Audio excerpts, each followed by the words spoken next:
사람에게는 시기적으로 돈이 고일 때가 있는가 하면 잠시 머물렀다가 흘러갈 때도 있어요. 사회생활 초반에는 돈이 머무를 시간이 없어요.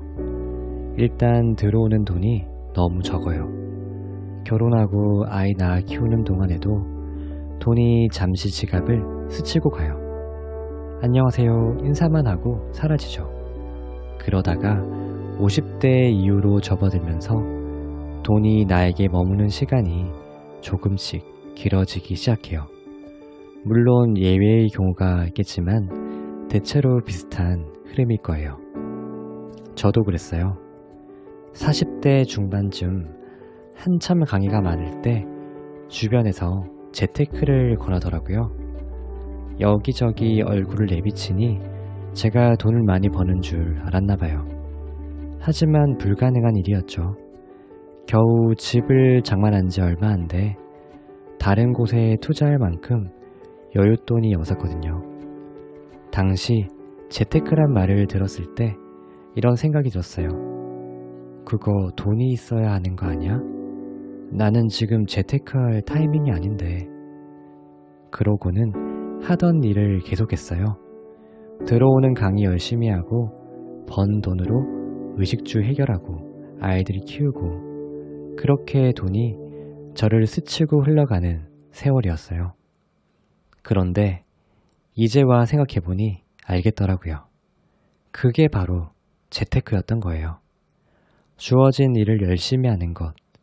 그게 그때의 저에게 가장 적절한 재테크 방법이었던 거예요. 은행에 가서 재무 상담받고 얼마의 돈을 굴리는 게 재테크가 아니라 저는 제 자신이 자산이 되도록 열심히 나를 재테크하고 있었던 거예요. 20대에 결혼해서 아이 낳고 키우면서 괜찮은 엄마가 되기 위해 공부하고 노력했어요. 그때의 깨달음이 다양한 메시지로 변주되며 훌륭한 강의 소재가 되어주었답니다. 만약 그때 나 자신을 결혼과 육아에 투자하지 않았다면 많은 엄마들이 공감하는 컨텐츠는 탄생하지 못했을 거예요. 강의를 시작하고 몇 년간은 불러주는 곳이 별로 없었습니다. 강의가 한 달에 한두 번 있을까 말까인데도 비일비재했었죠. 하지만 저는 매일 공부하고 책을 사서 읽고 강의 콘텐츠를 고민했어요. 그때의 성실함이 작은 불행쯤은 묵묵히 견디며 강사로서의 신념과 정체성을 지키는 힘이 되고 있답니다. 만약 그때 기다리지 못하고 다른 직업으로 갈아탔다면 지금의 강사 김미경은 존재하지 않았을 거예요. 우리는 돈이 없으면 재테크 못하는 줄 알아요. 그런데 돈이 없어도 가능한 재테크가 있어요. 바로 나의 가치를 높여주는 거예요. 그러니 돈 많은 사람을 부러워하고 속상해할 필요가 전혀 없어요. 지금부터라도 나라는 자산을 키우기 위해 열심히 공부해 투자하는 것, 가장 확실한 재테크 방법입니다. 안녕하세요, 의생닥터입니다. 저번에 이 한마디가 나를 살렸다. 김미경 강사님의 책에 있는 좋은 내용들로 영상을 만들었는데 많은 분들께서 공감해 주시고 영상을 더 만들어 달라는 요청이 있어서 이렇게 파트 2로 만들어 보았습니다.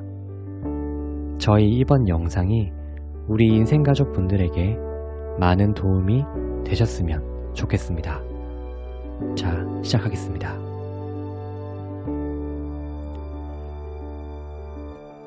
인생의 방향을 바꾸고 싶을 때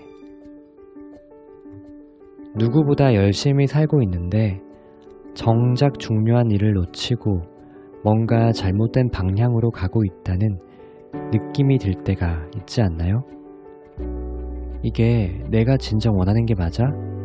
질문할 틈도 없이 당장 눈앞에서 나를 필요로 하는 일에 내 시간을 빼앗기는 게 현실이에요. 저도 절 필요로 하는 일에 많은 시간을 빼앗기며 살았어요. 강의하며 생계를 유지하는데 나를 썼고요. 아이 셋, 시댁, 집안 식구를 돌보는데 나를 썼어요. 회사를 운영하고 있으니 직원들을 챙기는데도 나를 썼지요. 그렇게 날 필요로 하는 곳 여기저기에 내 시간과 에너지를 쏟다 보니 막상 나를 돌볼 여유도 없이 살고 있더라고요. 그렇게 30년을 살고 나니까 문득 이런 생각이 드는 거예요. 나 이렇게 살면 안 되는데 내가 언제 이렇게 부실해진 거지? 어느 순간부터 강의를 할 때도 내가 하는 말이 맞나? 의심까지 하게 되더라고요. 내 삶이 부실하다는 느낌은 게으르게 살 때만 느끼는 감정이 아니에요. 열심히 살아도 그런 마음이 들 때가 있어요. 자책하거나 당할 일이 아니에요. 누구나 삶의 방향을 놓칠 때가 있고 그럴 때는 내가 원하는 방향으로 조율해 나가면 돼요. 제가 인생의 방향을 조율하는 방법은 3가지예요. 먼저 인생의 방향을 놓치고 부실해진 느낌이 들면 그 느낌을 놓치지 말고 꽉 붙들어야 해요. 많은 사람들이 뭔가 일이 잘못되었을 때 자기에 대한 실망과 자책으로 딱 하루 우울해하고 그냥 잊어버려요. 그런 생각을 했는지조차 잊어버리고 다시 예전의 일상으로 돌아가요. 그리고 2달쯤 뒤에 같은 일을 반복하죠. 뭔가 잘못되고 있다는 느낌이 들 때는 그냥 흘려보내지 말고 꽉 붙들여서 나를 위한 솔루션을 찾아야 해요. 제가 부실한 느낌을 놓치지 않은 방법은 나와 새로운 약속을 하는 거예요. 저는 어릴 때부터 약속을 많이 하려고 했어요. 최근에는 부실해진 나를 채우기 위해 책을 열심히 읽기도 했죠. 요즘 들어 뭔가 잘못된 방향으로 가고 있다는 느낌이 드나요? 중요한 일을 놓친 채 부실해지고 있는 것 같나요? 그럼 그 느낌을 흘려보내지 말고 나와의 새로운 약속을 통해 꽉 붙들어 보세요. 어쩔 수 없이 지킬 수밖에 없는 환경을 만들어서 나와의 약속을 수행하며 스스로를 단련시켜 보세요. 그러는 사이 틀어졌던 인생의 방향이 다시 조율되는 느낌이 들 거예요. 일상에서 행복을 찾는 비결. 매일매일 반복되는 일이 있다면 그게 바로 일상입니다. 모두가 부러워하고 행복해 보이는 특별한 모습도 그 사람에게는 평범한 일상일 뿐이에요. 아무리 지위가 높고 돈이 많아도 그 사람에게는 자신의 일상이 괴롭거나 우울하거나 힘든 것일 수도 있어요. 부의 크기와 일상의 행복은 전혀 별개의 영역인 거죠. 일상에서 행복을 느끼려면 능력 하나가 필요해요. 나의 일상을 소중하게 대하는 거예요. 제가 가장 좋아하는 일상의 공간은 서재예요. 강의나 촬영을 제외하곤 대부분의 시간을 서재에서 보내요. 서재에서 책을 읽고 서재를 예쁘게 꾸미는 게 저의 일상인 거죠.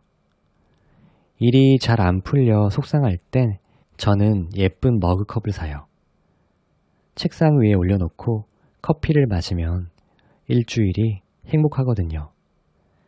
삶이 공허하게 느껴질 때 저는 책장 정리를 해요. 읽고 싶은 책들로 한 줄을 채우면 마음이 뿌듯해지거든요. 회사 문제로 골치가 아플 때 저는 귀여운 스티커를 사요.